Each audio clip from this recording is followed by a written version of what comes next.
your boy, Curse Reader, with. ADOS! And today we have a very strange stream, but I really wanted to do it. Mm-hmm. So, this stream is covering the Hayes Code, so we won't be covering any of our other usual stuff.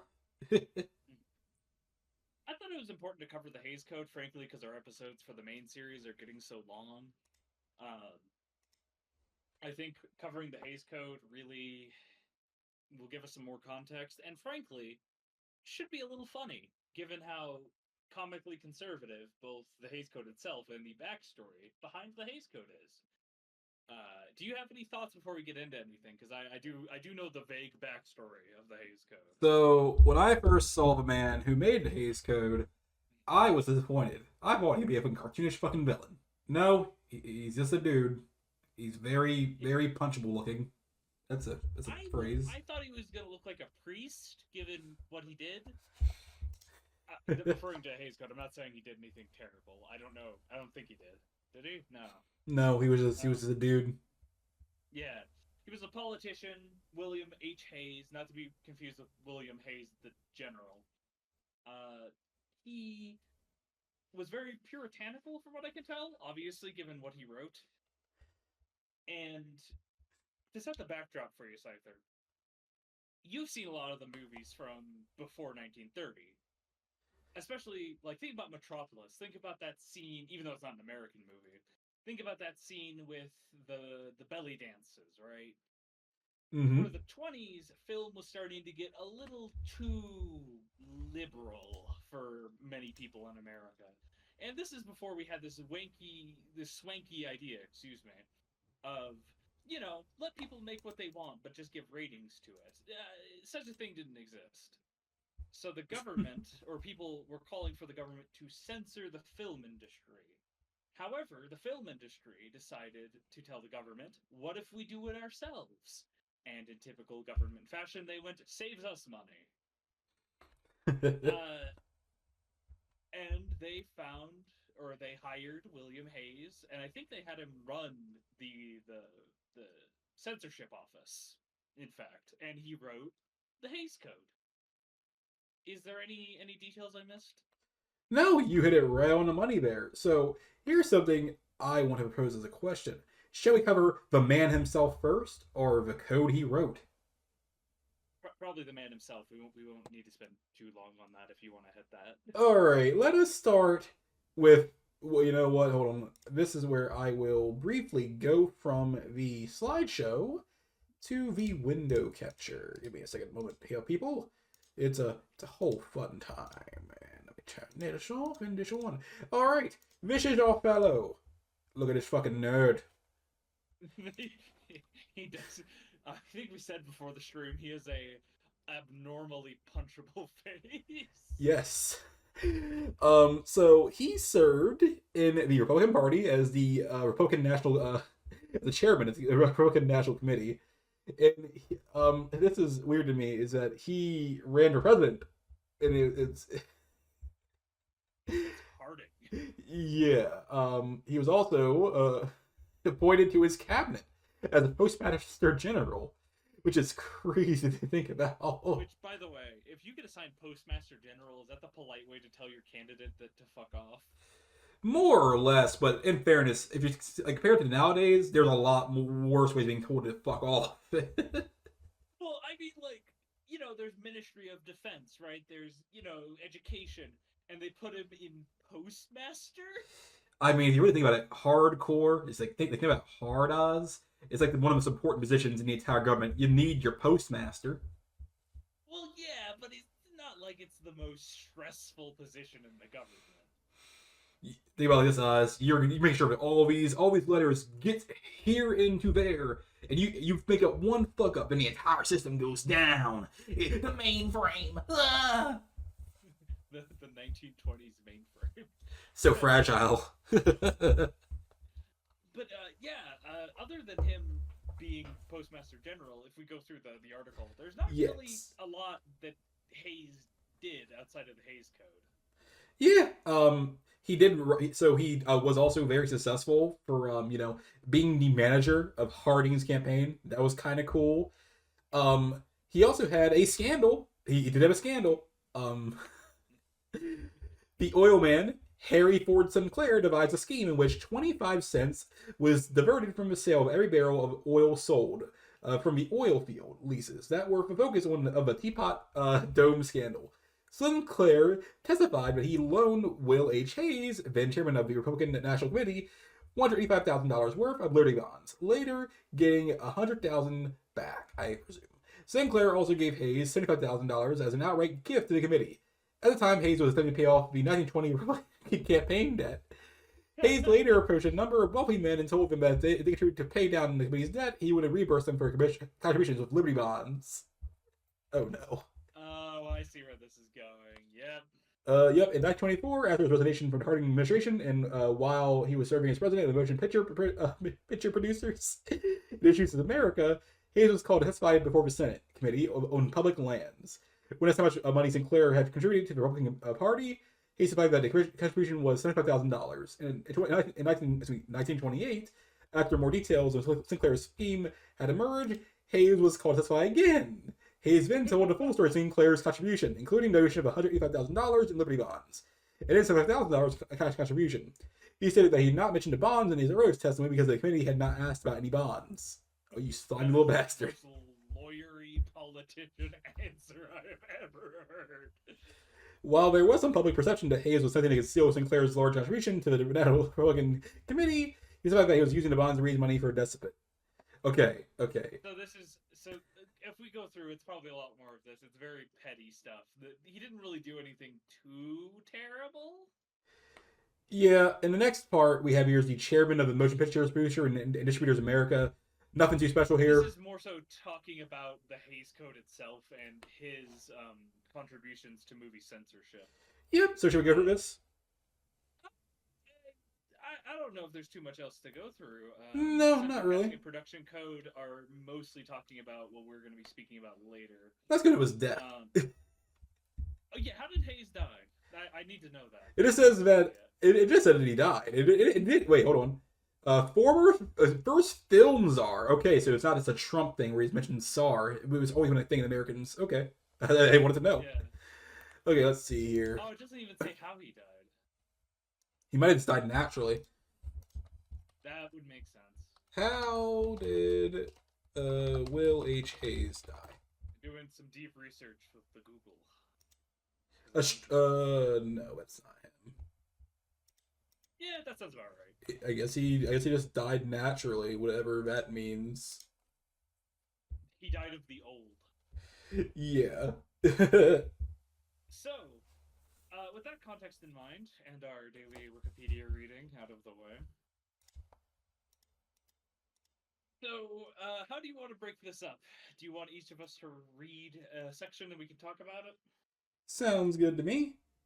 I can open with the introduction. Let me find the code. I'm just making sure we went over everything. Yeah, okay.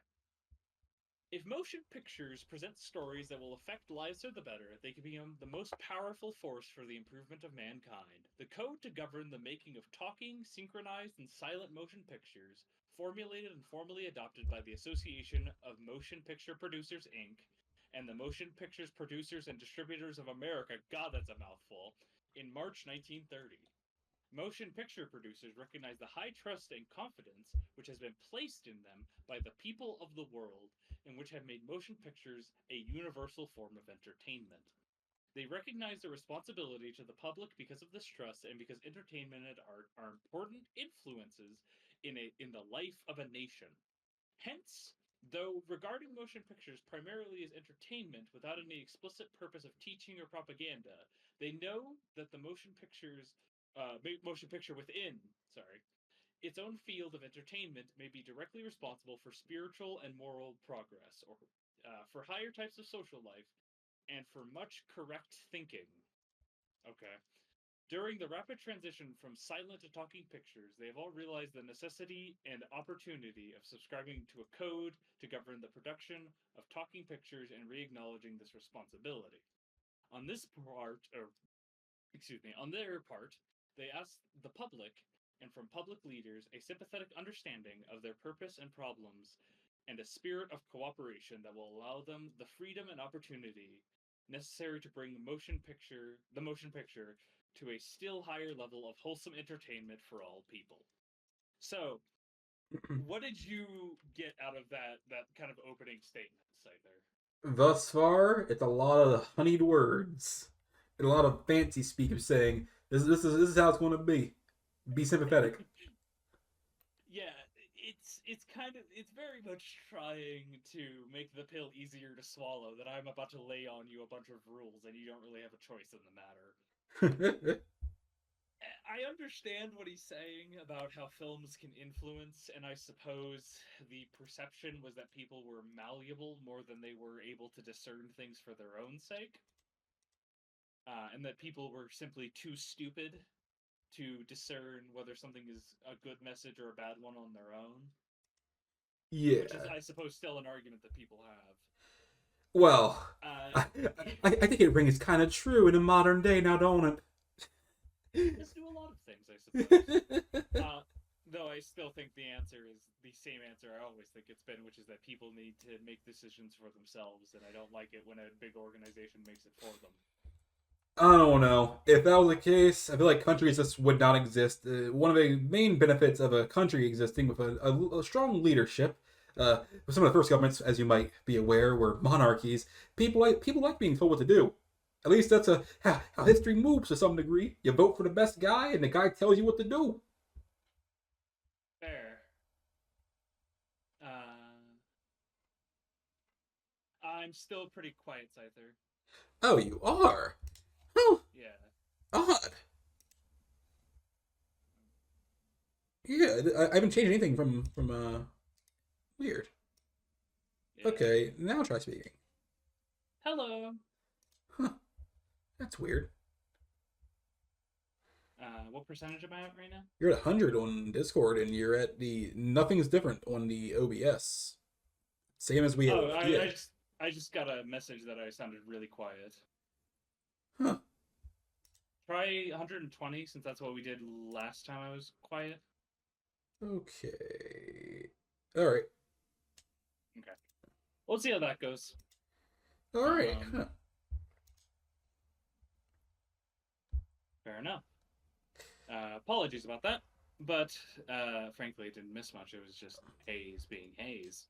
All right. I should guess I'll hop into the general principles up till I want to get, say, maybe up into particular applications. Yeah. So, number 1, no picture shall be produced that will lower the moral standards of those who see it. Hence, the sympathy of the audience should never be thrown to the side of crime, wrongdoing, or evil or sin. 2, correct standards of life, subject only to the requirements of the drama entertainment, shall be presented. 3, law, natural or human, shall not be ridiculed, nor sympathy be created for its violation. Only one of these I agree with. Which one? 1, because considering the moral standard of most modern humans is kind of shit. I like this one. This is nice. I don't know if I agree with the moral standards of 1930s America.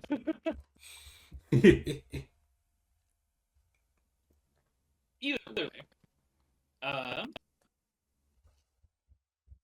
Just text something really fast. I think. I think so. These are so everything we're going to talk about is supposed to thread back into these 3 general principles. These are supposed to be, the guiding principles for the entirety of the code. Right? Everything that is written is supposed to apply directly above.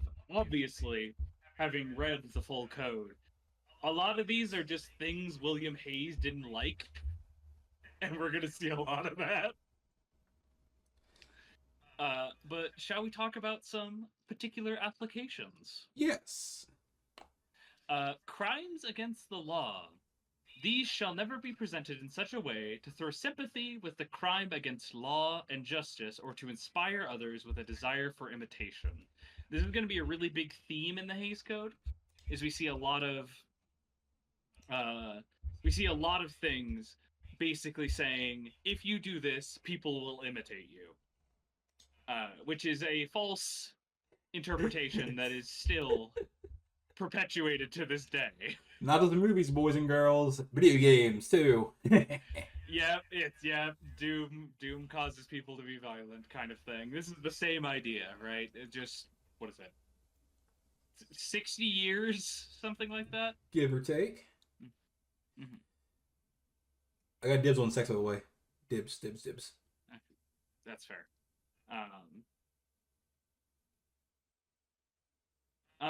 It's still I'm just keeping up on the audio. It still says that you're significantly louder than me. Let me actually listen to it for myself. Could you say something? Oh, Steve Harvey. Hello. Oh no, I think it's fine. Okay. Well, let's say it could be from their end. I don't know. I didn't change anything from our actual last video we did, and you said it was fun that time. Fair enough. I think 120 is perfect. Actually, I think it's balanced. So, yeah, I don't think there's anything crazy. Do you want to read the murder section? So just one. Sure. Murder. The technique of murder must be presented in a way that will not inspire imitation. Brutal killings are not presented in detail. Revenge in modern times shall not be justified. 2. Method of crime should not be explicitly presented. A. Oh, that's point 2. Oh, got you. So for you're good. This is kind of weirdly formatted just because it's converting a very old document. So the thing that stands out to me about the murder section is, well, the A section. Inspire imitation? Are they just saying, like, sympathetic murders? Like, did we watch Blackmail yet? No. That Hitchcock movie? We have not. I think, wait. Have we? Maybe. I think so. Yes, we did! It was that Hitchcock movie about the girl that, murders that guy trying to assault her. Yeah, that one. But I think the Hays Code might be specifically referring to I feel like the language here, at least for this one, is quite clear, cut, and dry. It's not open really interpretation, really. Like, for example, the technique of murder must be presented in a way that will not inspire imitation. That basically is like, okay, you see this in a movie, you don't want to see. Okay, let's say Tammy, but she sees this guy on a big picture screen get shot in the back of the head. She's like, I hate my husband. Boom, back of the head. That's a pretty clear cut here. Okay, so it's like it must be presented in a way that's not sympathetic. Yes. Okay. Section B, that's just obviously it's the 1920s. They don't want like super gory violence. Revenge in modern times is a little confusing because I understand what it means, right? But does that imply that if I made a movie during the Hays Code, right, that took place in like medieval Europe, revenge would be all right? Because that's what it sounds like it's saying. Well, yeah, they kind of make it emphasis on the quote, part where it says modern. Yeah, that just feels strange to me, personally. Oh no, I feel like one could justify that because they know how brutal people were going back just a little bit further back from where they are now. That's fair. So I will read section 2. Methods of crime should not be explicitly presented. A theft, robbery, safe cracking, and dynamiting of trains, mines, buildings, etc. should not be detailed in method. Arson must subject to the same safeguards. The use of firearms should be restricted to the essentials. Methods of smuggling should not be presented. Some of these rules are making me think, who broke this? Who was doing this that made Hays put this in there? Okay, here's the other thing. Theft, robbery, safecracking, I get that. Paranoid people in the 20s. Dynamiting? That was very much a thing. Was that a concern? That was very much a thing. Would watch a guy like Buster Keaton throw a stick of dynamite, and then people would be like, "Fuck, I want to commit arson now." Shit. So, You played Fallout before. Yeah. You remember the boys from Fallout New Vegas, right? The boomers. Yes, the boomers, and also, of course, the prisoners. Um, Ah, yes. as you might know from Fallout, it has very 50s aesthetic yet. Yeah. That dynamite thing is not just tossed in there, but that was a thing that happened quite often way back in the day. Interesting. Yeah. Okay. It should be said, I don't know what your opinions are, Scyther, but obviously I think the Hays Code is an archaic piece of thing, and mostly is interesting as a historical piece. I would never want any of these to be rules again. I am okay with some of them. I feel like movies today do have a lot of leeway into some really dark territory that they should never be able to traverse into. That's just me, though. Yeah, I'm always of the opinion that people should be allowed to make whatever they want. I have a hard stance Do you? on people wanting to make things like, for example, Universe movie. We briefly talked about it before. Lolita. I don't want to see that movie ever be recreated in any form or way. That's fair. Though that being said, the original adaptation of that film is very different from the book. Yes. I will read these next two because I know you already claimed section 2. Yeah, damn right I did. Illegal drug traffic must never be presented, and I am telling you right now, Scyther, no one followed this rule. No one. There are so many anti-drug movies that break this rule. It is insanity. The use of liquor in American life, when not required by the plot or for proper characterization, will not be shown. This one feels a little vague. What is required by plot or for proper characterization? Well, when you have a character who has been labeled as the town drunk, that is his whole character, the town drunk, the one-note pony. That is fair, but I watched a movie actually recently called "Never Give a Sucker an Even Break." Yes, that is a very long, wordy title. But in that movie, he goes to an ice cream parlor, and W.C. Fields looks directly at the camera and says, "This was supposed to be a saloon, but the censors threw it out," or something to that effect. And W.C. Fields' character is portrayed as an alcoholic, so it seems like it was applied somewhat inconsistently over the next few years. Well, of course, the rules are kind of heavy-handed to begin with, but this is how it be. Yeah, as someone who's watched a lot of movies that follow the Hays Code, the rules are incredibly inconsistent and are not applied evenly whatsoever, despite the fact that this is all being applied by one organization. Yeah, that is centralized. That is where I will say that it's more of the fact that instead of Hayes doing this, the government should have actually got involved. The Hollywood should never have proposed, "Why don't we should just do it?" No, let big government handle it, at least for once. That's fair. I mean, isn't our current rating system handled by the government?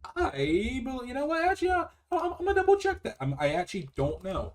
Who handles the movie? I know for movies, I think it is. I don't think it is for video games. I think the ESRB is their own thing. No, it's handled by the MPA since 1945. Oh, yeah. Interesting. Okay. So yeah, what do you think of 3.3 and 4? 3 obviously makes sense for the 20s. People don't want drugs on screen. I am the one I'm obviously fucking pretty much fucking fine with is just going back a little bit here is the use of firearms should be restricted to be essentials. I'm okay with this. You should never really go beyond a certain point. But I'm American. I also love guns. That's a whole other thing here. The the methods of smuggling. I feel like that's a no-brainer even in modern days. This isn't me though. It's one of those things that I feel like is still kind of consistent. Not that the idea of like the censorship, but generally don't tell people how to commit crimes. Yeah. You can show crimes, just don't tell people how to commit them. I think most of us can agree with that. This is been fine. These two are basically like this. These three are basically been fine. And then this use of liquor in American life would not require that a plot character. Okay, I get what they're going for. It's just that if it's not being by rule wise, it's fucking fine. But if it's not being dished out evenly, then no. But if the rule itself is fucking fine. I get it. I get what they're going for. Yeah, from the perspective of trying to get into the head of someone from the 1920s, a lot of these rules make sense. Obviously, in my brain, as someone who's a bleeding heart, love of artists, I don't think there should be any rules. But obviously, people can disagree with that, and I welcome them to disagree with that. You will love the TV show Aqua Teen Hunger Force. I swear, Oz, you will love it because they deal with censorship. This is a brief segue. Is about the TV show had to deal with Christian moms, and Oh goodness. with cussing, and so the show was very big on cussing because it's an Adult Swim TV show in the middle of an damn night. Who's really watching it? The kids? Who fucking cares? But some kids stay up late, so of course they saw it and they repeat what they've been heard. And mom and the mom was like, "Oh my god, my kid's cussing because of this." Bitch, you let your kids stay up in the middle of the damn night. The show aired like around like 11 to like 12 o'clock at night. That's on you, literally. But yeah, they cussed out censors while making the show. Like they cussed them out. Of course, they censored it. Like, I can't believe y'all a bunch of fucking blurt blurt blurt, like fuck Jesus blurt blurt blurt blurt. But since you requested it, and I frankly don't want to read it, do you want to read the entirety of section 2? Yes, please. All right, boys and gals, we're going to sex. Don't ban me, Twitch. Sex, the sanctity of the institution of marriage, and the home shall be upheld. Pictures shall not infer that low forms of sex relationship are accepted or common thing. You know, it sounds pretty moral. I like that. Sounds pretty traditional Americana value. I'm okay with this. The casual hookup culture has ruined America. I'm here. Get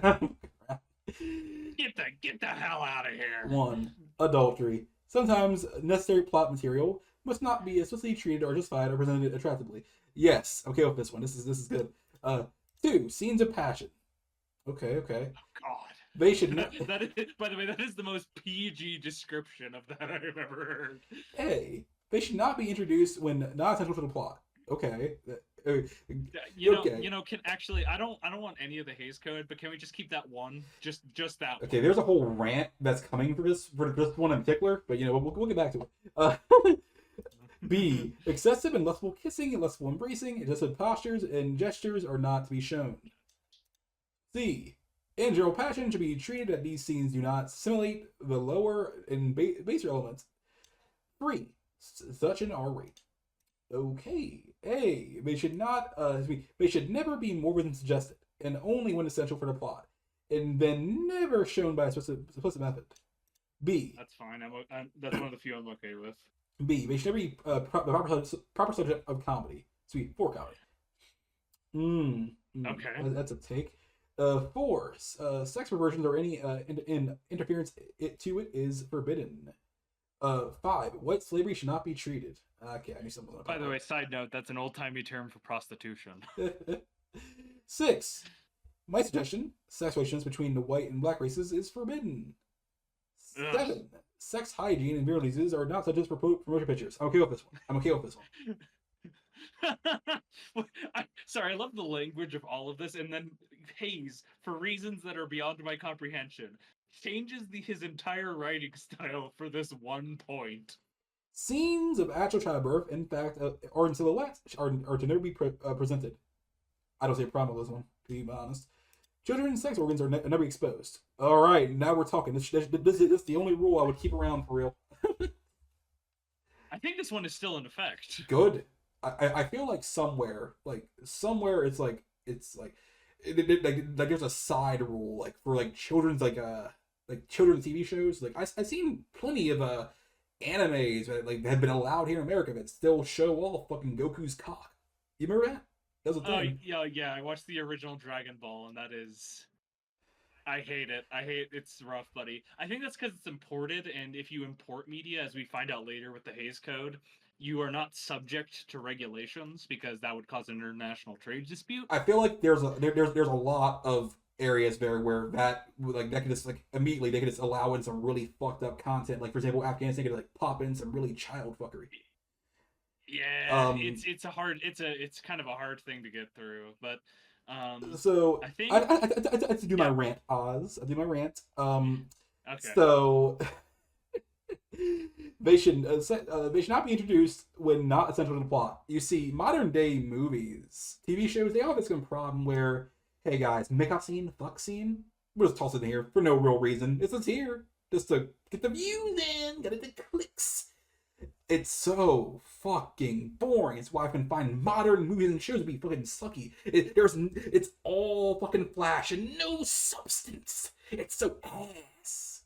What was that movie about the tennis players? Oh fuck me.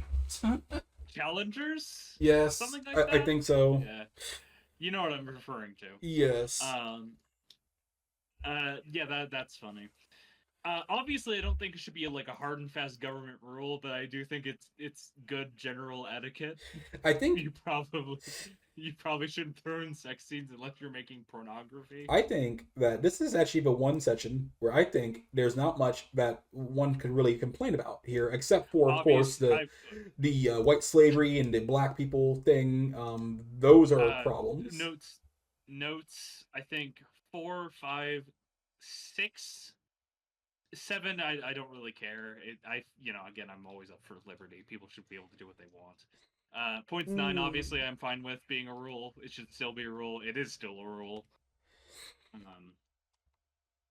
Yeah. Most of these are like, as have someone who's watched a lot of movies that had to comply with this. It's applied a little more strictly than the other sections, which I'm okay with for most part. It fits the whole that generation.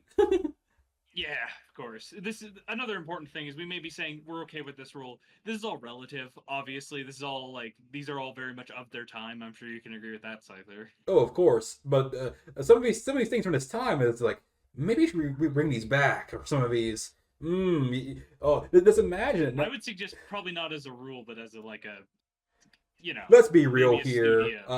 Any place that says recommendations automatically being ignored by most people, you're like, oh, what's this? It's a placemat. Ignore it.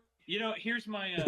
What if it wasn't per the industry, but it was like a studio implemented these rules for any movies they produce? You see, there's an immediate problem there when people will just, if they don't like this rule, they'll just complain and automatically go on strike, and then that rule's just gone from that studio, or the studio just shuts down because they can't afford the breakup anymore. Yeah, it's fair. A funny thing about the Hays Code is a lot of times it didn't even get applied, which is why people hated it so much. Because remember, each studio had to adopt the Hays Code. So if you were a no-name studio illegally pushing movies through whatever means necessary, you didn't have to follow these rules. I kind of wonder, like what the world would be like if Hays Code did not exist and the government just said, "Hey, yo, I'm gonna do it myself." I wonder what that would look like. I wonder if a government code would be harsher or more lenient. It'd probably be harsher. Who was in charge of it at this time? I think it was Hoover. Wait, hold on, let's see here. When was because this is 1930. All right, it was between 1934 to 1968. Who was president in 1934?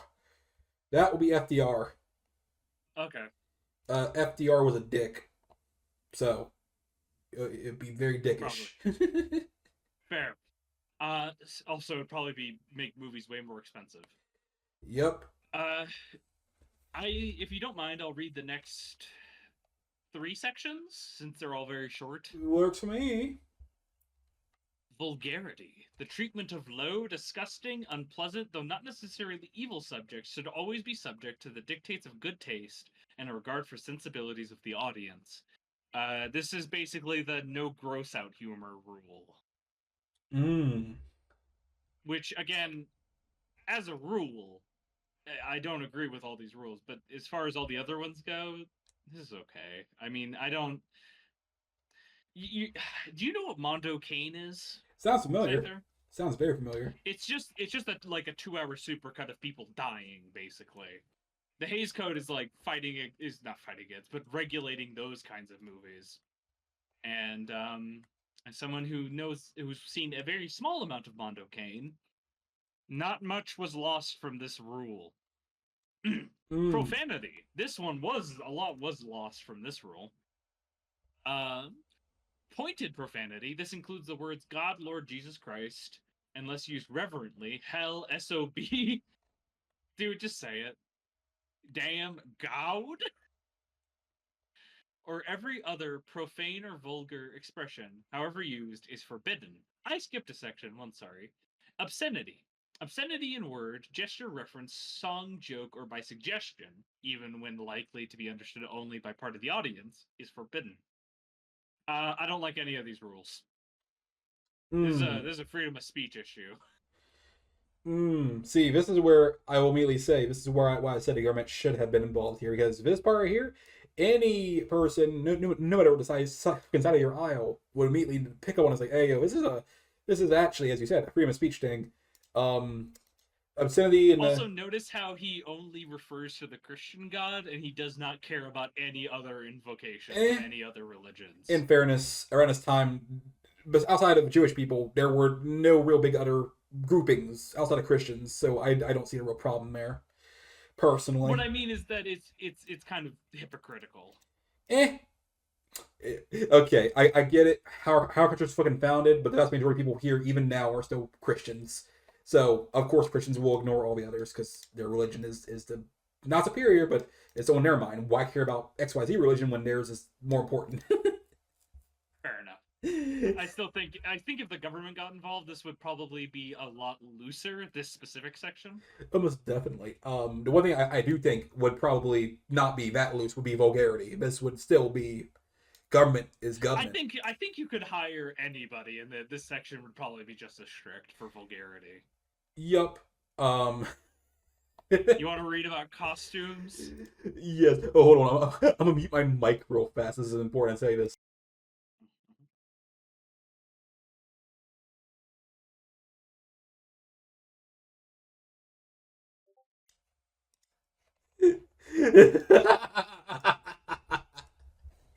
Are we back on? We're back. We're back. I just had to bring that up. That's so fucking funny. Yes. So yeah, the costume section's not too long. All right. I got this one. I got this one. Hold on. Let's see here. Costume 1. Complete nudity is never permitted. This includes nudity in fact or in silhouette, or any lecherous or licentious notice thereof by other characters in the picture. Okay. You know what? Hold on. So what if in reality this is not Hayes doing all this. His wife at the time was like really upset by all these bitches like looking better than her. So she's like, "You better censor it. You better." I have a different comment. This is just a logistical thing. Yeah. Why is this in the costume section? Well, shouldn't this be in the sex section?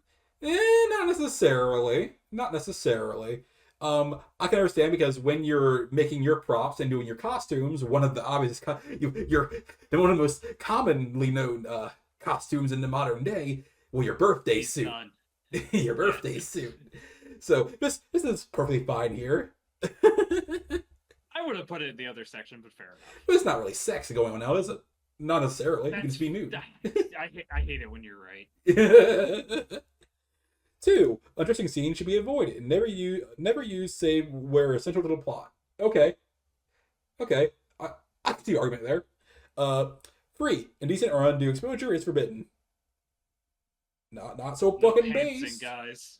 4. Dancing or costumes intended to permit underexposure or indecent movements in the dance are forbidden. Oh man, the majority of fucking movies nowadays are this turd into Thanos snap.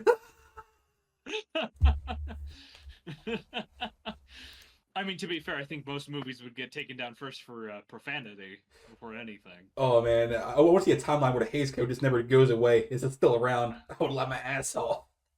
I think America would probably become more irrelevant in film industry. That's okay.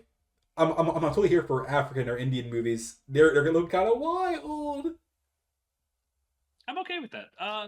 So dancing. This is a short section. Dances suggesting or representing sexual actions or indecent passions are forbidden. Dances which emphasize indecent movements are to be regarded as obscene. This is pretty in line with everything else. We're gonna get to a wacky section just after this.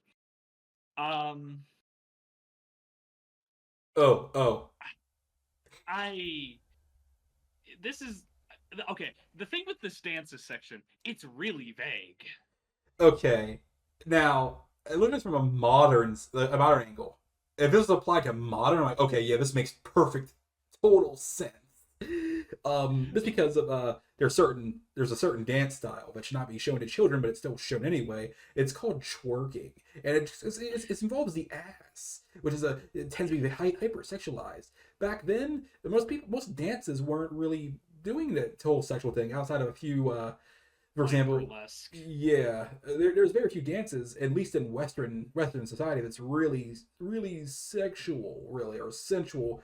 The ones I can think of really is from the Hispanic peoples. God, their dances are really leaning there, but that's okay, and Well, they're good. at least by an American perspective. I mean, yeah, if your whole thing is around shaking your ass, I imagine, yeah, it's not much really being very sexual there now, is it? Fair enough. I got religion here. I got one thing. Oh no, this one's gonna be funny more than anything because you really see Hayes' bias. One, no film or episode may throw ridicule on any religious faith. I like this. This is fucking fine.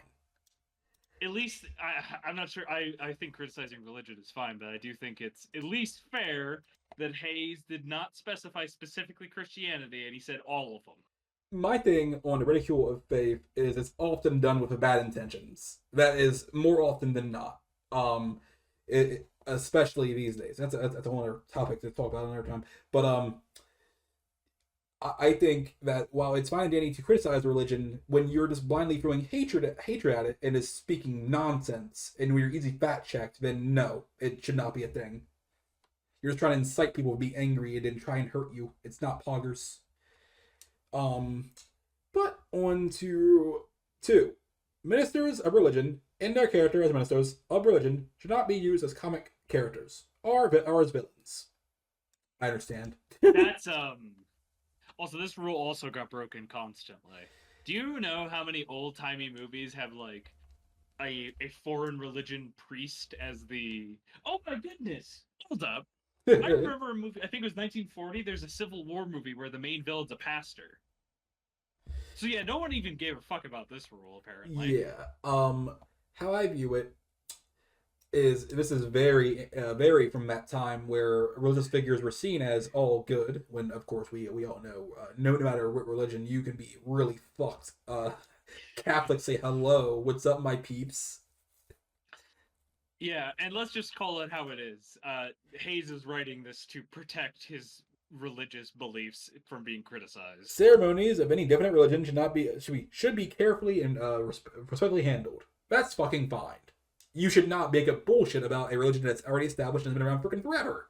That's silly. Here's the thing, and I think I need to make clear, is that Hayes is not differentiating between true and false. You're not allowed to criticize them even if what you're saying is true. Well, here's something that's important. It's not about criticism. In particular one. And as it said here, any definite religion should be carefully and respectfully handled. When you're handling a religion and you're talking about religion, you should not be making out nonsense. You should actually do your proper research and your due diligence, okay, that you make sure you had this right. You're not just saying, oh, we had Gulgax the space goddess come down when you talk about damn fucking Tibetan Buddhism. It makes no sense, you know? I think there's a movie that has vaguely that plot. But you get what I mean. This one is clear cut. It makes sense, and I feel like this one should just just be here. It's Pog. It's fair. It's not. It's. I don't know. I think it's really restricting to tell directors and writers they just aren't allowed to critique anyone who of a religious background and not allowed to criticize anything about a religion. Because to be fair, I think our main point of divergence is that I've seen art as a thing that is supposed to directly incite people to question things and to turn against things. Art is not supposed to always make you feel comfy. It's supposed to challenge you. And I think primarily what I have a problem with the Hays Code is that it prevents people from being challenged. The problem with that, and while I'm fine with challenging people, the problem with that is often more than not people are radicalized in their beliefs and want to not only incite them, but to intentionally belittle people, groups, no matter religion, race, or faith, or whatever, That's my problem is that people, and they do it today. What are you talking about? They will use their mediums to talk that shit, and then it will cause problems, conflicts, and we see it often. It's really sad. That That's is fair. my issue. My counterpoint would simply be that if someone watches a movie and decides to do something bad, I still believe it's on the individual, not the media. But if that media existed, would they have gone after him to begin with? Probably not. They would not have had any reason. Some people But can, then you get into the idea of like doom causes mass shootings. but in this case, if we have the clear evidence, clear cut that again, in this case, let's say the film's called Booby and in the Rye. Yeah, I said it. And it It'd be much more clearly, interesting than Catcher in the Rye was. and it clearly went after a person that loves dogs, and they just killed dogs for the entire film. It says if you own dogs, you're a bad person. You're a shit person. And okay, it's clear cut that this person hates you if you hate dogs. And you not expect that person to watch that film, can you expect this one to be a wholesome film? Maybe they're misled somehow, some way. You don't expect them to fucking strike back in some form. It's like, what the fuck's wrong with you making a film about killing dogs? People love dogs. I still believe that people are able to make their own decisions, and that if they decide to take that to heart and ignore anything else that's out there, then that's on them. I don't know. People, this is where, of course, one of the versions, I believe humans are sheep. Hence why governments need to exist. So, and religions too. Religion is the best example of sheeple, if you will. Fair enough. I kind of see authority as more of a form of oppression, where people get into forms of power and don't let people escape said system. So I guess that is probably our ideological divergence, which is fine. We disagree on things, and that's normal and healthy. Mm-hmm. Locations, by the way. I will read. Yes, I will read the next 2-3 sections, just because again they're very short. The treatment of bedrooms must be governed by good taste and delicacy. What? Yes. Oh, you're not getting it. You're not getting it. I'm sorry, what? Oz. The room has to be tasteful. Has to be very careful. With how you handle it, man. It has to be set in good taste and it has to look good. You see, bedrooms these days look like shit. Back then, chef's kiss. In the Victorian? In the Depression? You're damn right. It looked good. It's cold and good. I'm sorry. Just am I missing something here? Were people clamoring at the Hayes office, being like, my life is ruined. I watched Alibi, and the main character's bedroom, it's a fucking mess. I will never be the same. You're damn right. Okay, so I don't understand that. Okay, if you're not getting it, it's trying to not make people lazy. For example, if you see a messy bedroom, then you yourself, okay, this is again sheep culture. Okay, you see it, that's like, okay, it's perfectly fine to have a messy bedroom. It's basically, it goes back in a way to that, not trying to imitate murderers, if you will. You don't want to imitate people making a mess. This is I'm sure we can both agree though. Out of all the rules, this is the pettiest. It is petty, but I can see a dumb kid scene. I was like, that's perfectly damn fine to do. They're doing it. Why can't I do it? Yeah, fair enough. The national feeling. The use of the flag shall be consistently respectful. That's okay. That's a little authoritarian for my liking. I don't know. Did you? The history, institutions, prominent people, and citizenry of other nations shall be respected fairly. This came into some problems. This had some real problems in the next 10 years. Do you know why? We're going to talk about the movie and why this is a problem. The Great Dictator showed that this was a massive problem. Because Charlie Chaplin tried to make a dunk on fascism, and the Hays Code office said, you're not allowed to. Is this before he started going crazy, or just? No, this is 1940, late 1940. Okay, so he wasn't balls deep into sauce just yet. He was there. Still making it very clear that he was not a fan of many groups of people. I don't know. The film The Great Dictator talks about it at length. And we'll get into it when we get into that one. But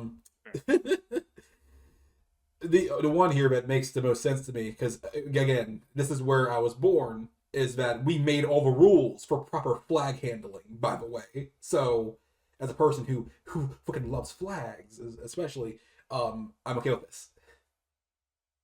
Fair enough. Um, Titles: salacious, indecent, or obscene titles shall not be used. This is one of the only rules I agree with, at least for public viewing, okay. because the only reason I agree with it because it's like kids roam the public. If you want to have an obscene movie, that's fine. Just don't put it in the title. Just in case, it's not a big deal. But I see why it's here. It makes sense.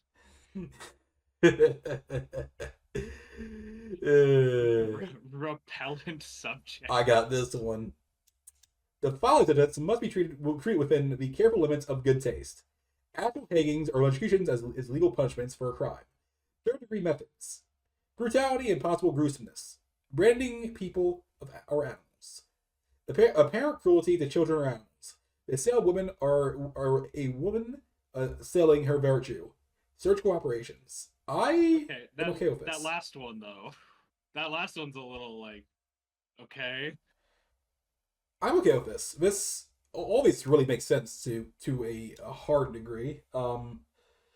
It makes sense that you want to be in quote, quote good taste with a medical operation. You want to show quote, quote, of course not really, because you're not trying to get all the damn details of how you should be tasteful and actually how a medical operation is conducted. You shouldn't be, oh shit, passing you the spaghetti sauce, while trying to do a heart surgery. It's silly. Yeah, there should all be some good taste for hangings or third degrees or branding of animals or peoples. Be good tasteful about it. Don't go willy-nilly stupid with it. Let me check if this last section is a part of the code or if this is part of the. We're gonna the preamble now. Yes. So these are justifications, I'm pretty sure, for the majority of the code stuff here. Let me read section 1 and section A. Theatrical motion pictures, that is, pictures intended for the theater as distinct from pictures intended for churches, schools, lecture halls, educational movements, social reform movements, etc., are primarily to be regarded as entertainment. Mankind has always recognized the importance of entertainment and its value in rebuilding the bodies and souls of human beings. That is a very 1920s way to put it. But it has always recognized that entertainment can be a character either helpful or harmful to the human race, and consequently has clearly distinguished between. Entertainment, which tends to improve the race, or at least to recreate and rebuild human beings exhausted from the realities of life, and, I'll read section B, entertainment, which tends to degrade human beings or lower the standards of life and living. I don't think a movie can reduce your standard of living, but okay, Hayes.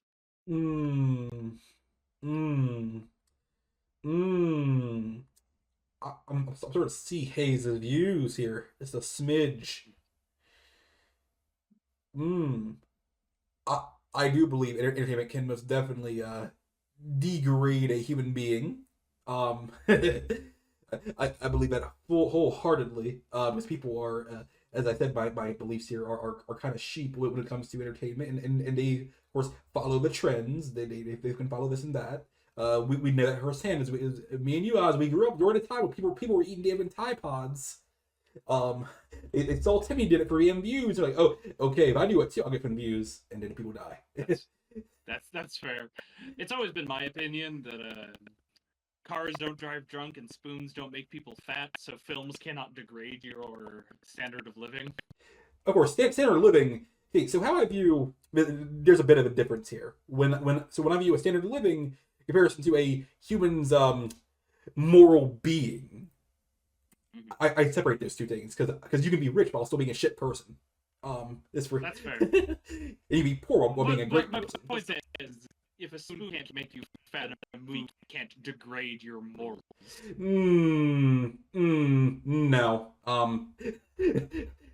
As a person who has seen that one German movie we both watched that clearly had an impact on German people, clearly, by the way, we both know it was deemed quite popular by the Germans. So clearly, movies can have a impact on a person's morals and inspire them to do good things and bad. So nah, I don't really agree there. That's fair. Again, it's a fundamental difference that you believe that people are sheep, and I believe that people are always to be held responsible for their own decisions. So let's see here. Oh, this is me. Hence, the Yes, moral importance, which is they made in it all really big, caps. of entertainment is something that which has universally recognized. It enters intimately into the lives of men and women and affects them closely. You are ahead of your damn time, bastard. It occupies their minds and affections during leisure hours, and ultimately touches the whole of their lives. A man may be judged by his standard entertainment as easily as by the standard of his work. So, great entertainment raises the whole standard of a nation. Wrong entertainment lowers the whole living conditions and the moral ideals of a race. Okay, that's a topic there. I'd like to mention that during the Hays Code's rule was the single highest death count and poverty rate in the United States, and when the Hays Code was abandoned, the opposite was true.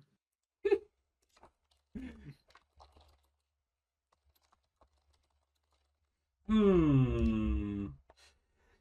So I think just the data says no. I don't know. I feel like that's not entirely the Hayes' whole thing going there, considering when this was going down, we were just, fully, the beginning of the recovery from the Great Depression was just To happening. be clear, I don't think that Hayes caused the depression, but I don't think movies had anything to do with any of these events. Is what I'm trying to say. I think and I believe wholeheartedly that everything has a effect to some degree, especially something that, of course, in entertainment as a whole that can affect that American entertainment in its infancy. Clearly, we love it. We are enjoying it. Well, they were. We weren't alive for that. Clearly, it had effect on people. It all depends on how much did any of that actually say, "Hey, I'm gonna just rob a store." Yeah, fair enough. Note, for example, the healthy reactions to healthful sports like baseball, golf. The unhealthy reactions to sports like cockfighting, bullfighting, bear baiting. Yeah, Whoa, wait, that's a thing in what? Alaska. Whoa, what's bear baiting? So it's a blood sport. Is it like bullfighting? So it's in which you how do I describe this? Is a blood sport in which a chain bear and one or more dogs are forced to fight. What were people doing in the 20s? So this is one of my beliefs. I believe that humans are a very bloodthirsty species. Gladiator fights. We replaced them with fucking football. But yeah, of course, it took some time where we like, okay, putting football, fucking bear fights. Let's go with that. Note 2, the effect on ancient nations of gladiatorial combats, the obscene plays of Rome. I'm glad it's high. Sorry. The obscene plays of Roman times? Yeah. Has William Hayes ever read a Roman play? That's a good question. They're not very obscene. Even by the standards of the 1920s, they're not that crazy. Okay, anyways.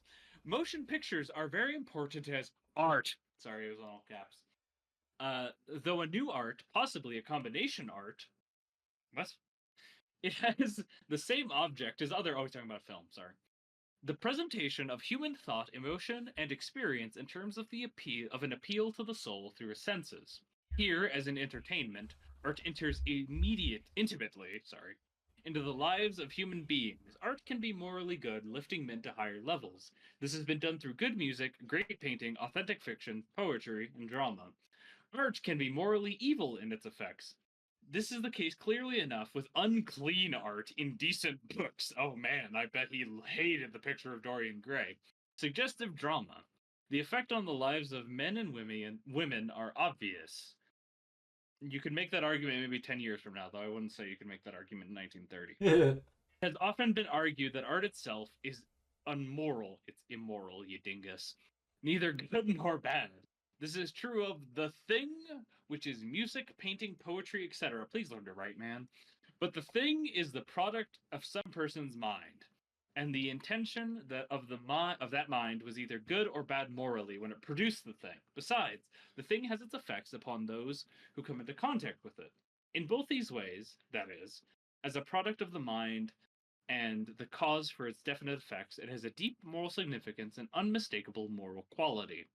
Hence, I'll get to you in a second, the motion pictures, which are the most popular of modern arts for the masses, ooh, that's some definite I don't like poor people statements, have their moral quality from the intention of the minds which produce them and from their effects on the moral lives and reactions of their audiences. This gives them the most important morality.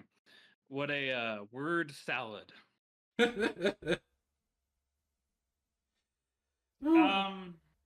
I get what Hayes is getting at here, right? That like films influence people. It's the same belief that you operate under.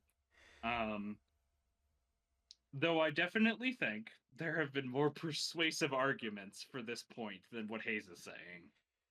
Because he's just kind of stating it matter of factly. He even says it's obvious. Like, if you have to say something's obvious, it's not obvious.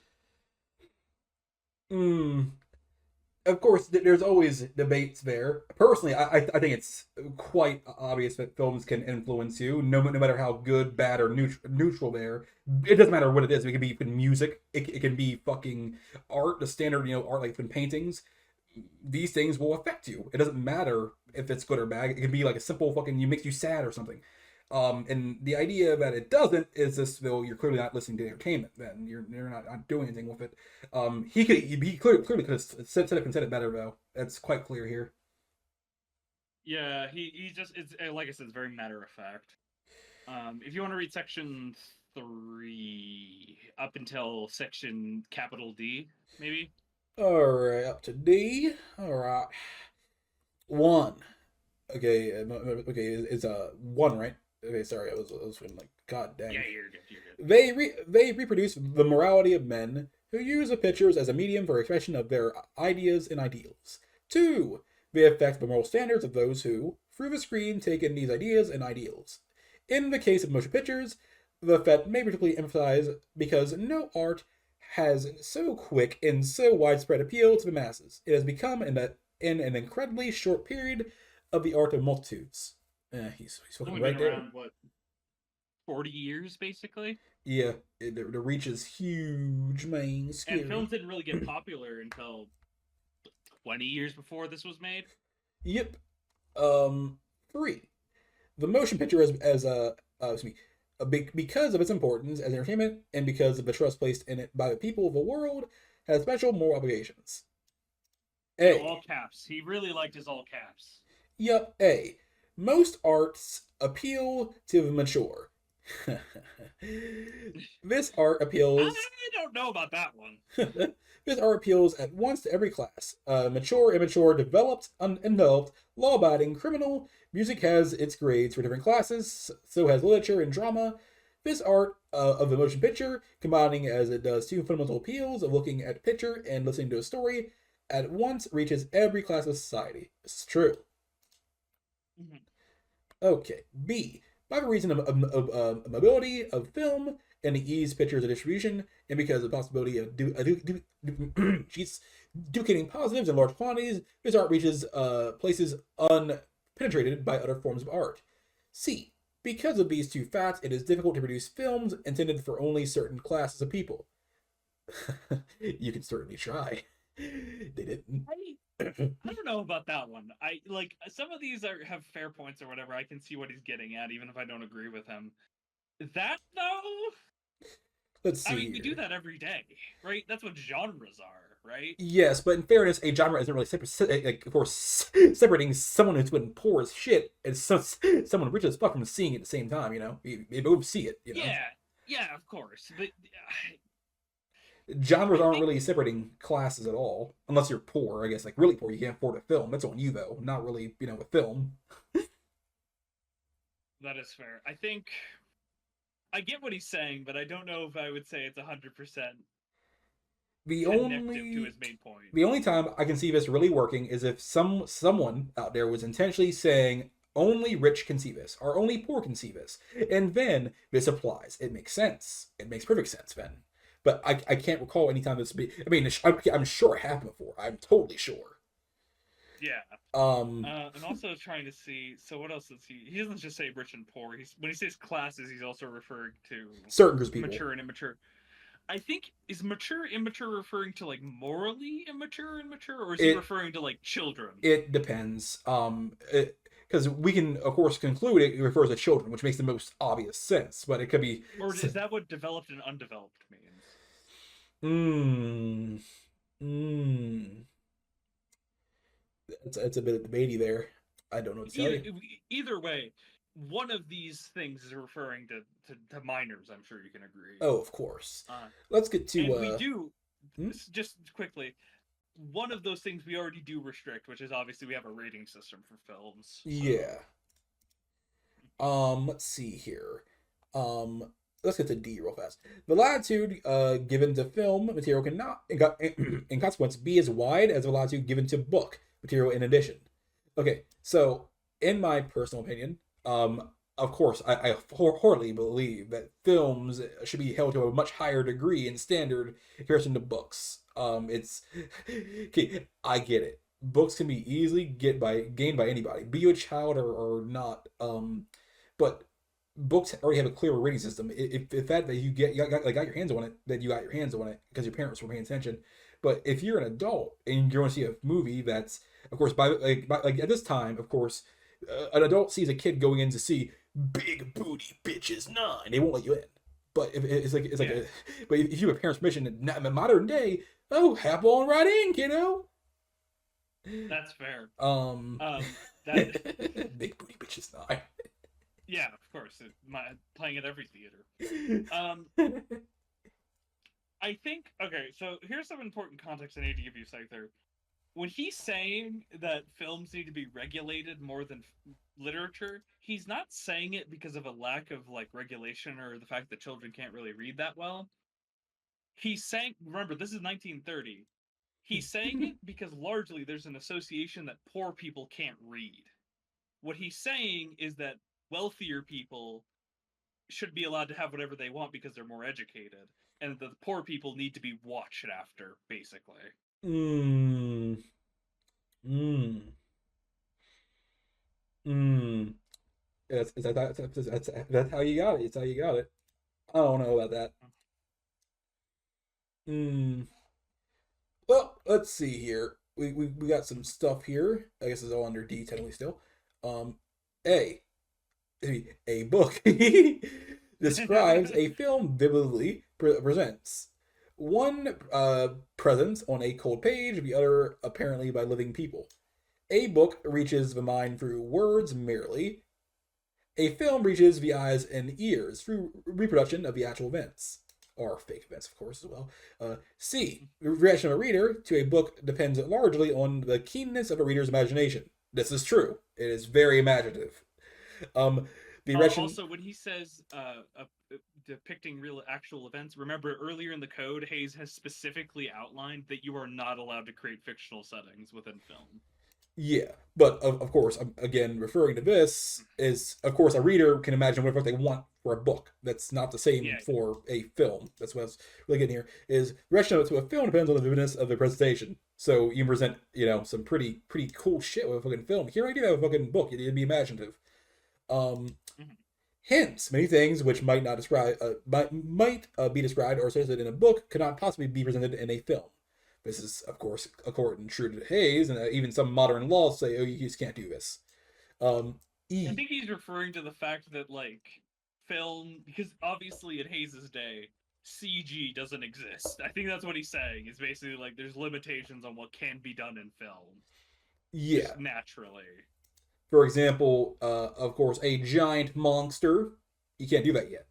Of course, you have a nice fucking gorilla suit, but you ain't getting no damn Godzilla just yet. Not just yet. We don't really see that until 1941, I want to say, with Wait, the when's Thief of Kong? Baghdad. Hmm? When is 1933. King Kong as big as I think he is? His size is inconsistent within the film, but yes. All right, good, good, good. Yes. Let's see. I'll keep going just to. So what section were you on? You were on E. D dash D dash. Okay, you were on section E. Okay. Yeah. This is also true when comparing the film with the newspaper. Yeah. This seems like a bit of a weird comparison. Well, Newspapers mm, present. Oh, so go ahead. so in fairness, a newspaper is just literally just a book, like with extra steps, basically. Yeah, it's just a different kind of subject usually. Newspapers present by description, film by actual presentation. Newspapers are after the fact and present things have as having taken place. Depends on the newspaper. The film gives the events in the process of enactment with an apparent reality of life. Everything possible in a play is not possible in a film? I don't think so. Well, not all plays are actually played out. Some plays are, like, of course, written, but never, of course, actually played. Sometimes it's just too much for a play to actually be able to do. Fair enough. Because the larger audience of the film and its consequential mixed character, that's him talking about poor people again, psychologically, the larger the audience, the the moral mass resistance to suggestion. Okay, that's very much the masses are too dumb to think for themselves. Those sheeple, I swear. Because because through light, enlargement of character, presentation, scenic emphasis, etc., the screen story is brought closer to the audience than the play. The enthusiasm for and interest in the film actors and actresses developed beyond anything of the sort in history makes the audience largely sympathetic towards the characters they portray and the stories in which they figure. Hence, the audience is more ready to confuse actor and actress and the characters they portray. That does happen quite a lot, actually, and is the most receptive of the emotions and ideals presented by the favorite stars. Ooh, he's getting into Hollywood politics. Ooh. Small communities, remote from sophistication and from the hardening process, which often takes place in the ethical and moral standards of larger cities, are easily and readily reached by any sort of film. Oh, yep, that's pretty explicit. Hayes does not like small towns with poor people. Mmm. The grandeur of mass settings, large action, spectacular features, etc., affects and arouses more intensely the emotional side of the audience. I'll finish this section then. I'll let you take the reins again. In general, the mobility, popularity, accessibility, emotional appeal, vividness, straightforward presentation of the fact in the film make for more intimate contact with a larger audience and greater emotional appeal. Hence the larger moral responsibility for motion pictures. And then you can. Okay, 1 second. Reasons underlying the general principles. Number one, no picture shall be produced which will lower the moral standards of those who see it. Hence, the sympathy of the audience should never be thrown to the side of crime, wrongdoing, evil, or sin. This is done, I assume, by one, when evil is made to appear attractive and alluring. It is good to be made to appear unattractive. Two, when the sympathy of the audience is thrown to the side of crime, wrongdoing, evil, sin. The same is true of film that would throw sympathy against the goodness, honor, innocence, purity, or honesty. Note, sympathy with a person who sins is not the same as sympathy with the sin of crime of which he is guilty. We may feel sorry for the plight of a murderer, even understand the circumstances which led to him to his crime. We may not feel sympathy with the wrong which he has done. The recognition of evil is often essential for the art or fiction or drama. This in itself is not wrong provided. Okay, so I get this. This is actually pretty worded. This is worded pretty damn good on what he's really intending here. I like this. This is a really good section for this one part. I do think Hayes is definitely qualifying this and making this a little less abhorrent by stating that it's that idea, and especially in Christianity, hate the sin, not the sinner. So it's fine to show flawed characters, though that is again enforced very haphazardly. Some characters are censored when they really don't need to be, and other characters are allowed to pass when they really would have been censored under the code if applied evenly. So it's just one of those things. Yep. A that evil is not presented alluringly. Even if later in the film the evil is condemned or punished, it must not be allowed to appear so attractive that the audience emotions are drawn to desire or approve so strongly that later the condemnation is forgotten and only apparent the joy of sin is remembered. Okay, I'll be real. If this existed, like during the time of Star Wars. Oh man, the Empire would be so ripped to shreds, man. Because the Empire were actually the good guys, like, by white people. If you remember that, it's very important. They're the good guys. Uh, I'm pretty sure George Lucas, when he wrote Star Wars, was very clear that there is no moral gray or subjectivity in his story. oh yeah, because the terrorists kill like millions of people. That was that was very fucked up. No, Didn't the Empire literally nuke a planet because they felt like it? no, it wasn't because they felt like it. There was a whole actual reason. To intimidate someone. So I think No, there's no, no, no, no, no, different no, no, levels. no, no, no, no, no. It was not to intimidate. It was to literally force their hand. They were asking for it. They were asking to be evaporated, and they deserve it. They literally worship something called the dark side. That's later in the film, and the Empire didn't do that just yet. Darth Vader's literally a Sith Lord. So his religion is separate from his duties for a No, while. it isn't. Yes, it was for a while until we got merged together. Man, we didn't watch the films together, Az. Fair enough.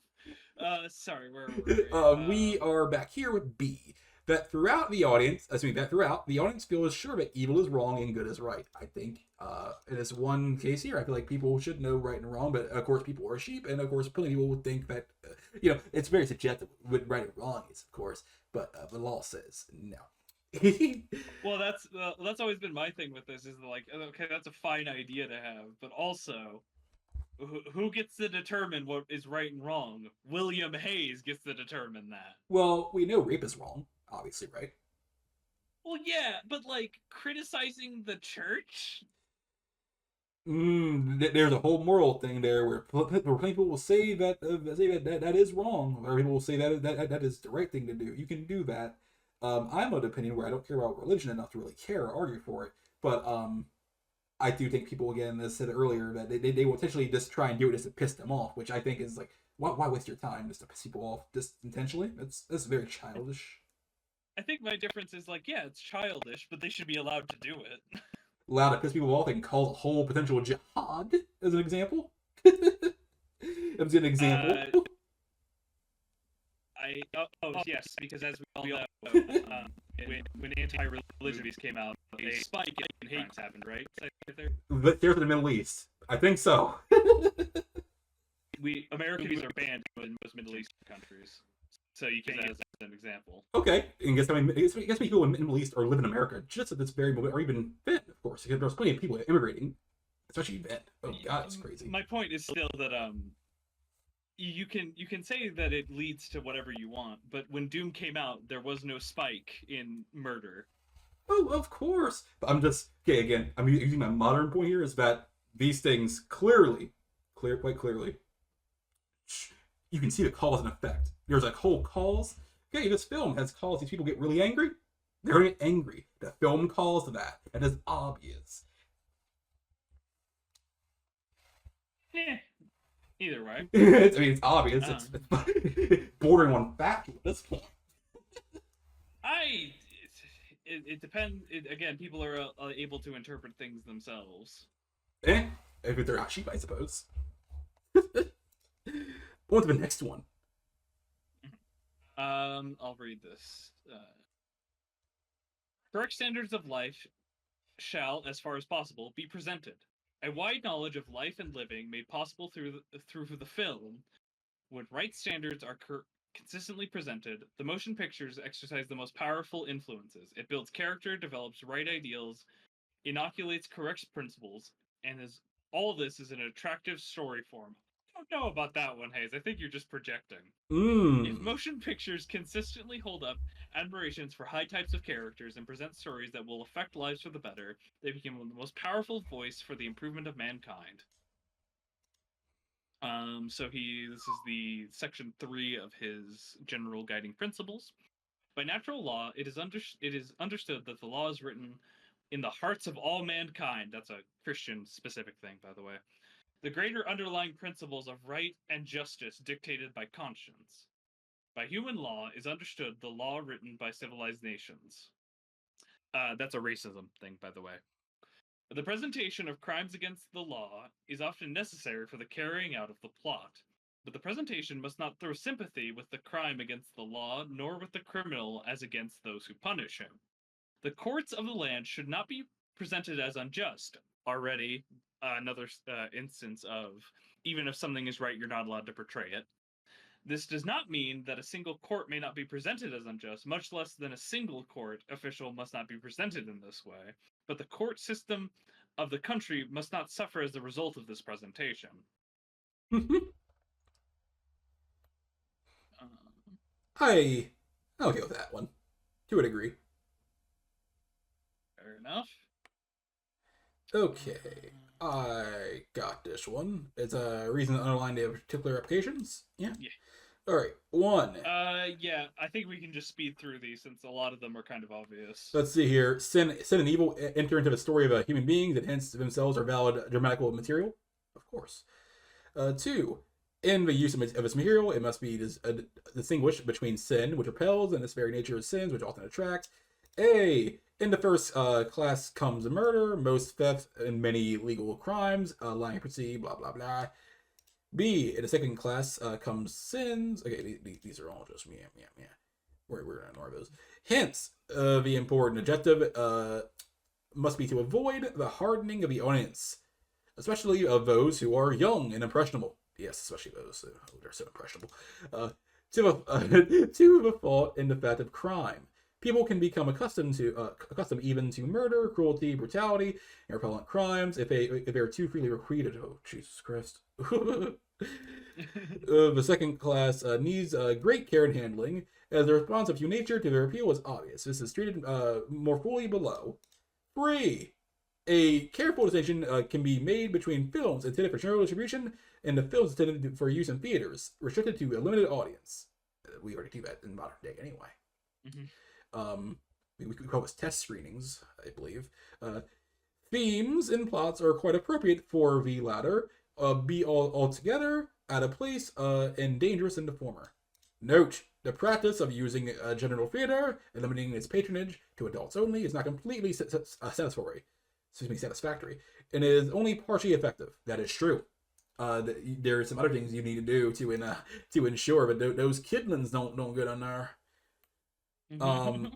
However, mature minds may easily understand and accept without harm subject matter and plots which do younger people positive harm. Hence, if there should be created a special type of theater catering exclusively to an adult audience for plays of this character, plays with problems, themes, difficult discussions, and mature treatments, it would seem to afford an outlet which does not now exist. Oh, honey, they exist now. For pictures unsuitable for general distribution, but permissible for exhibitions to a restricted audience. I'm kind of curious how the Hays Code affected the porn industry to a degree. It existed by the time it's still around. They annihilated it. Very tough. The young little thing. Tough. Oof. It did not come back until the French revived it. Don't worry. Our homeboy. Where's Hugh? Hugh. Okay. 1. Crimes against the law. The treatment of crimes against the law must not teach methods of crime. That's obvious. 2. Inspire potential criminals with a desire for imitation. That's also obvious. 3. Make criminals seem heroic and justified. All right. This is all reasonable. Revenge in modern times shall not be justified. In the lands of in ages less developed and civilization of moral principles, revenge may sometimes be presented. Okay, yeah, so basically the answer to the whole thing you were asking earlier. This would be the case, especially in places where no law exists to cover a crime because of which revenge is committed. So basically, if story has the rules where it's like, oh, this is not a crime, it's okay, because of its evil. Okay, because you're just accurately depicting a historical period. Essentially, yeah. That's your that's basically your get out of jail free card, basically. A lot of directors would exploit this. Yeah, I don't see a problem here. It makes perfect sense. If you want to have murder in your shit, then do this. People will do. There's plenty like actual like modern examples of this, like in like for example fucking video games. We're like, okay, well this is a rule. I can't do this. Well, I'll just do this instead. The rule says I can do it. Because of its evil consequences, the drug traffic should not be presented in any form. Okay, the existence of the trade should not be brought to the attention of audiences. All right. But use liquor should never be accessibly presented. In scenes from American life, the necessities of a plot and proper characterization alone to justify its use. And in this case, it should be shown with moderation. Oh, my favorite, sex. Oh, let's go. Out of regard for the sanctity of marriage and the home, the triangle that is the love of a third party for one already married needs to be careful handling. The treatment should not show sympathy against marriage as an institution. Okay, I don't particularly care for adultery stuff anyway, so this is perfect. Scenes of passion must be treated with honest acknowledgement of human nature and its normal reactions. Many scenes cannot be presented without arousing dangerous emotions on the part of the immature, the young, or the criminal classes. Ooh, that's a way of saying it. Even within the limits of pure love, certain facts have been universally regarded by lawmakers and as outside the limits of presentation to be a safe presentation. In the case of impure love, pure love, the love which society has always that description killed me. The love which society has always regarded as wrong, which has been banned by the divine law, the following are important. Impure love must not be presented. More Christian dog whistling. In fairness, it's not. This is America, where it's not very secular now, is it? At this point in time, it's the ideal. It's the ideal, but the ideal is not being practiced now, is it? Well, it still should be. I can still point it out when he's very clearly invoking his particular religion. I'm not saying it should be pointed out. I'm just saying the obvious thing here is that most Americans are Christian in some regard, some way. So obviously he's going to be for the big dog, big G upstairs. Who cares? Who cares about all the others? They're irrelevant to Americans, which at that point in time they are. It's so weird that the code is really consistent about, like, being equal. Like, the section that says you shall not criticize any religion. And then, like, in his notes, basically, which is what this is, he references fucking, like, his specific religion. It's so strange. In fairness, we're on the part where it clearly dives into Christianity, but then we'll get down to religion, where we'll talk about all, not just Christianity. Impure love must be presented as attractive and beautiful. Okay. So it must not be. It must not be the subject of comedy or farce, or treated as material for laughter. Okay. This was also constantly ignored. W.C. Fields is famous for this. It must not be presented in such a way to arouse passion or more curiosity on the part of the audience. Okay, see. This was also ignored regularly. See, he's a hero. Oh, fuck. Yes. Oh, don't worry, I got this. I'll edit that. Oz, you don't understand. He was trying to save us all from the name Cup Chair. That's going into a clip. That's good. Ooh, that one caught me off guard. See, he's a hero, and you're hitting on this man. He was the dark. Of course I'll hate on him. He's a fucking bigot who mandated racism in his movies. But the Cup Chair, he was trying to save us from it. Now he was trying to save us from Sneeko. It must not be made to seem right and permissible. See, he was trying to. In general, it must not. In general, not in general. In general, it must not be detailed in method and manner. And you can have this. Oh, wait, hold on. No. Vulgarity. Blah blah blah blah blah. Profanity hardly needs further explanation than contained in the code. It really does not need further explanation. It was pretty short, simple, and sweet. Those are all. I would usually be like, "Hey, you need to be more specific," but those were fine. That was the one part where I was like, "Okay, this is clear. I know what he's saying. I know what he wants. I may not agree with it, but I know what he wants." Yeah. All you for costumes, pop off.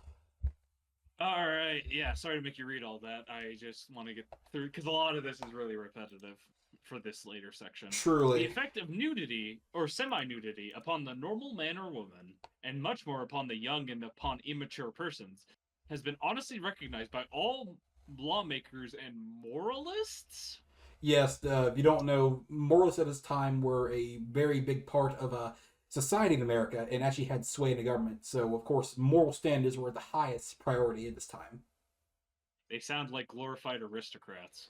Essentially, but minus all the royalty part. More like you can't have your nips out in public. That's fair. Hence, the fact that the nude or semi-nude body may be beautiful does not make its use of the film's moral. Someone clearly tried to debate bro him on that one, and he had to include this later.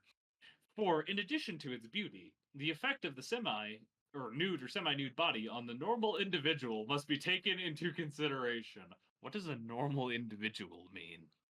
Nudity or semi-nudity, used simply as a punch into Oh. a picture, comes from the head of immoral actions. It is immoral in its effect on the average audience. What is the average Oh. audience? I know who a normal individual is now. He's referring to normal Oh, people and not disfigured fuckers. Oh. And like the limbs are missing and like there's not like two dicks down there or something. so he's okay. He's being ableist. Lovely. If it's the 1930s, I expect it. Transparent or translucent materials and silhouettes are frequently more suggestive than actual exposure. I don't know about that one. That feels like a personal opinion.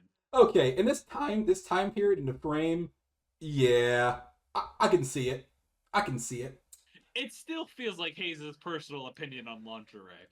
Um, Hey yo, I'm telling you, his wife's still pushing this. I'm telling you. his wife was constantly peering over his shoulder. You see, and then originally on draft, we wanted big titties everywhere, and she's like, "Oh hell no." He's just a big degenerate, and his wife wrote half of this. Just the Dances in general is recognized as an art and as a beautiful form of expressing human emotions. Okay, Hayes, you get one redemption point. You'll need a lot of them to redeem this.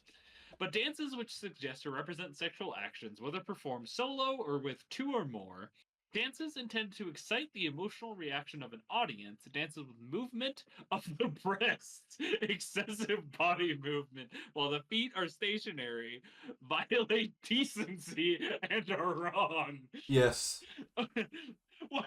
Oh my god. yes, By the way, the way he describes that, um, if you technically the way he described that, because he used an or statement.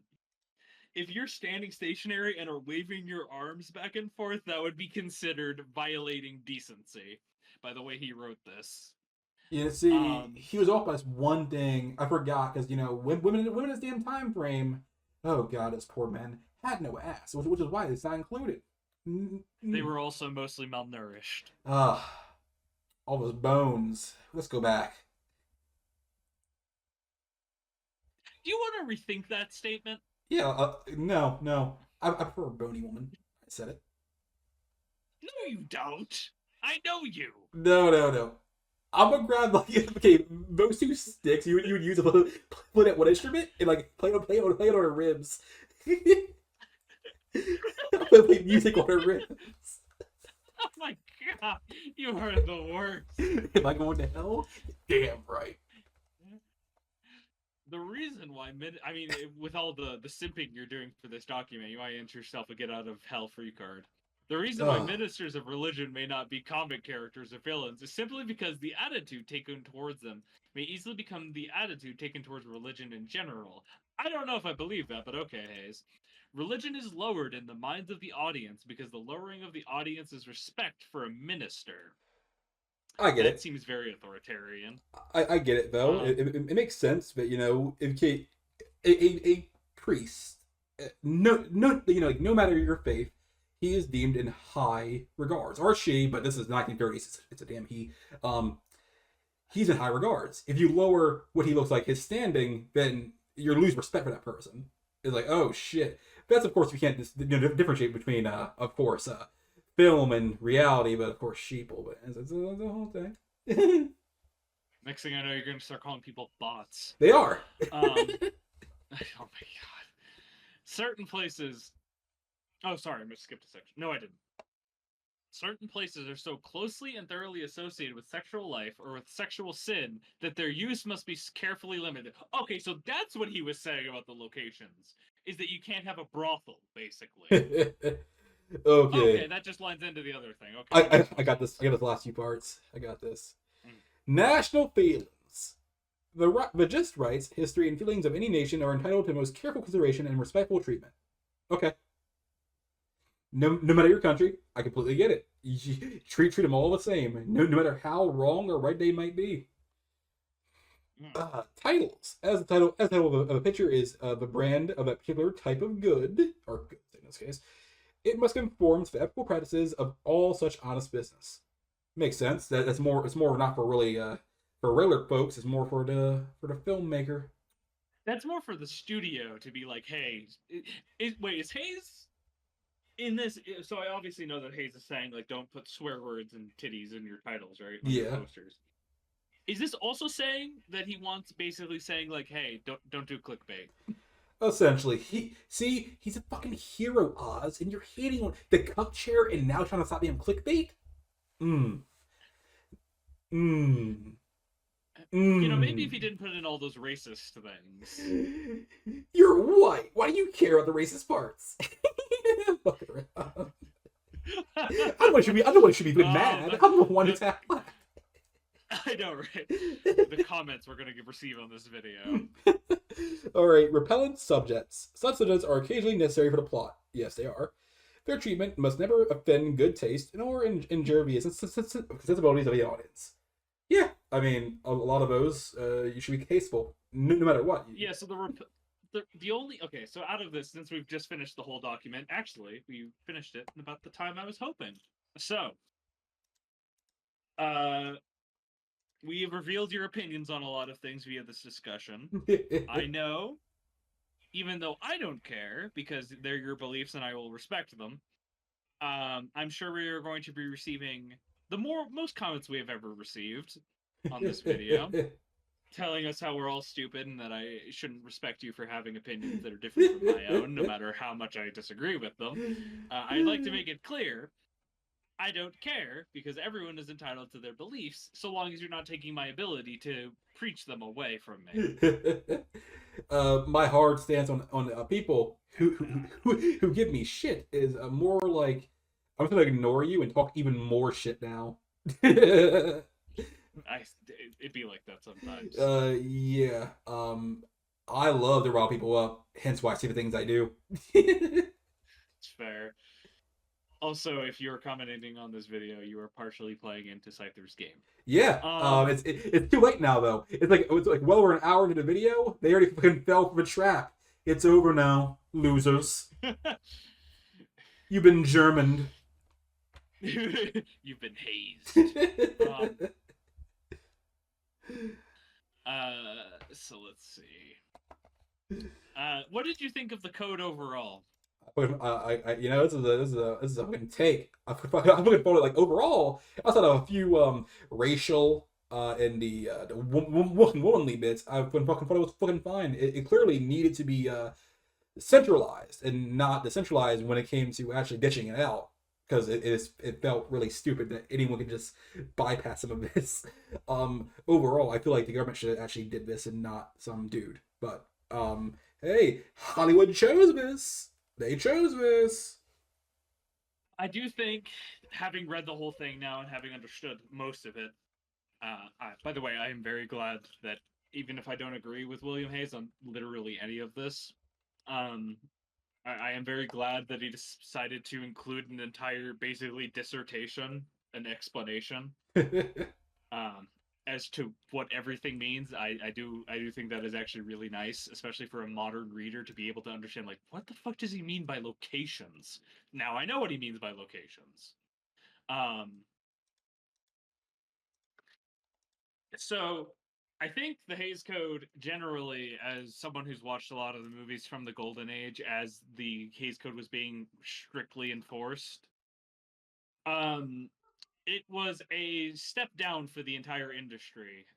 If you look, the industry had become more bigoted, racist, and obviously that's just a thing of the time. The Hays Code can't be blamed entirely for that. People just wanted that kind of content. But what I can blame it for is single-handedly stunting art film. You will see as we go through the next 10 years, not a single art film is made in America until 1941, essentially. Oofles. Because of the Hays Code. Because some of the rules in the Hays Code make sense. A lot of them are incredibly stunting. You can't criticize anyone. You can't criticize anything, any religion, no persons. you can't make any really definitive statements that might dissuade an audience towards whatever Hayes believes. Because remember, the rules explicitly state you are not to preach anything that William Hayes does not agree with. And that's how it got enforced. Oof. Mm. I think. And I think even if it was government, there would still be that problem of now you have to say whatever the government agrees on. And I think if the government did it, it would have not been able to be abandoned as readily as it was. I have. And replaced with a much better system. I have a take here. I feel like if it was the government, at least it a lot of the things here, I feel like it would have been taken quite seriously by the government. It's like, okay, people are actually like fucking complaining. There's fucking protests going now. Like we could have potentially maybe have seen. So you know how in fucking damn fucking Nam, there's people fucking protesting damn Nam and shit. Yeah. Now imagine that, but like fucking with damn films instead, an early version of that. I could see it happening. It would have been neat. Interesting. Certainly, yeah, I still think the Hays Code is a major mistake and obviously unavoidable. There was going to need to be something to kind of bring in the very turbulent film industry, which had frankly becoming, for 1920 standards, incredibly degenerate. Again, by 1920 standards. So I think the Hays Code has its place, and we'll see as it gets enforced. Perhaps your opinions will change after you see what Hays Code compliant films become. Because they very much lose any artistic or long-standing value. There's a reason that the most forgotten decade in film is the 30s.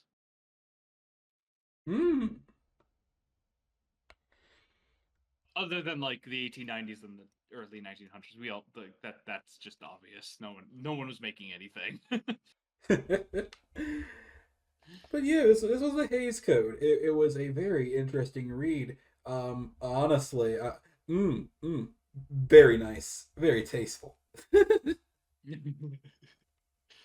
It was certainly something, and at times it got my blood boiling, especially seeing some of Hayes's opinions on things. But this is the rules that Hollywood will have to follow for the next 10 years, with varying degrees of enforcement. So, yeah, I hope this was informative, and I hope you aren't too upset at us. I'm okay with the upset with us. I'm very okay with the upset with us. They can be pussies all they want. Be mad. Feed me. Fair enough. Yeah. Do you have any closing thoughts? Because due to me being locked out of the YouTube channel, that's fucking fun. You guys will, of course, I actually like edit this video a little bit, so you won't see this until I'm debating is I either this video or the other video first. We'll see. Probably the magazine episode, and then we'll get this out maybe a day later. Just to please the algorithm. Yep. So that's all. This has been the Curse Creator, and we'll see you guys next time. Anything you want to say, Alice? We will have no indecent places in this show.